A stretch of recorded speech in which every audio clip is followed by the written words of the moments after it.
Hello, today is the 14th of March, 2015. I'm Jeffrey Tennant. As always, let's start by reviewing yesterday's call.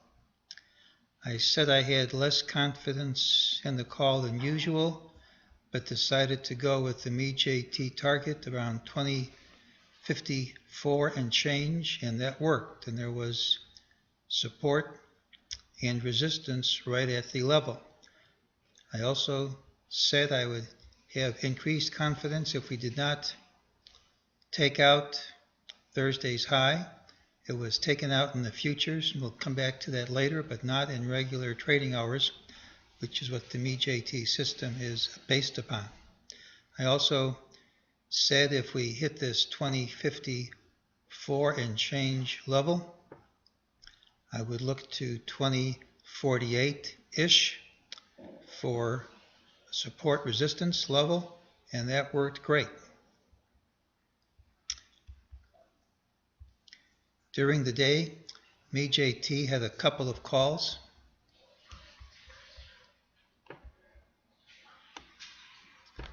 Early on, it said ultimately higher prices would print. Hit the target on the head. It got just very close to the absolute minimum. I have to say, to satisfy the ultimate buy signal target with just the ultimate minimum, with just the minimum, is extremely unusual, and I would anticipate higher prices even though it isn't required. A good example of what I'm talking about came when an ultimate sell signal delivered the target immediately in the afternoon, but it satisfied the minimum by so little that it was no surprise that we got more from the pattern later in the day.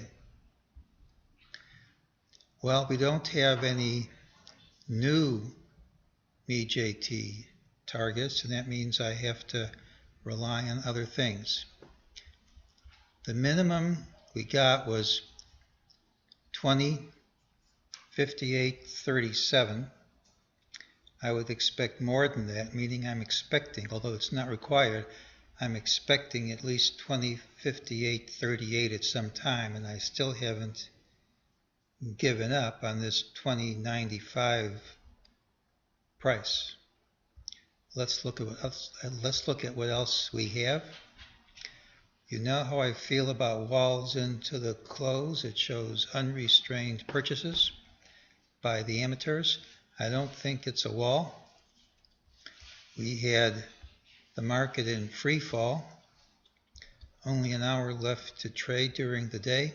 I think it's the last time amateurs are going to enter the market right near the close of trading on a Friday.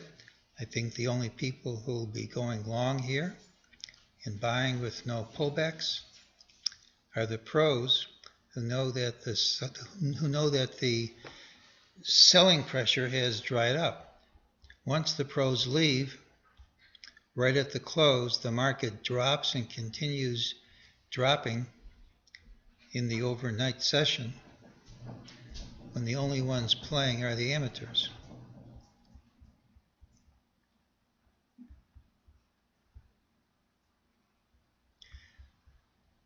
This is a pattern which typically drops early in the day and then rallies and closes near the high. When there's a large drop early and we can't take out the high, it usually is followed by further declines. However, let's look at this. The drop could not take out the prior lows. The rally in the afternoon hit the minimum target, Fibonacci target, of the prior consolidation around 2054, and that makes it likely we're going to the next Fibonacci target around 2063. Also, when you get a V top like this, or a bottom with a gap, that gap tends to fill pretty quickly, meaning there's a good chance we overcome Thursday's high.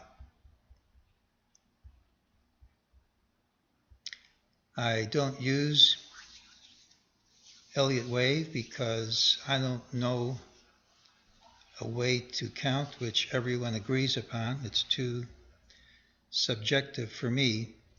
However, this is clearly 5 waves up, no matter how one counts it. And I don't think there is any reasonable way to count this drop as an impulsive move. To me, it's 3 waves down. Here's your A, B, A, B, B, A, B, C. If you look, here's wave C. If you cut it in half, there's wave A. I think it's an ABC. Either this declines over, or it's part of a larger A of an ABC pattern, in which case usually I would see more dimension on the B than this.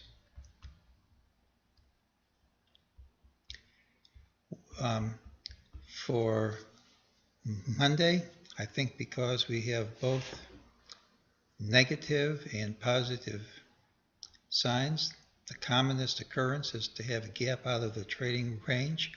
I think we're going to have a large gap higher. I'm looking for 2058 and change. I think we could see 2063, and we could even overtake this high at 2066. 2 words of caution. If we don't gap up, we should have a drop. The one exception is if we just piddle around here for a day and then have the move I'm calling for on Monday to happen Tuesday instead. It's possible, but I think the most likely scenario is a gap out of the day's range and most likely sharply higher. And that is today's call.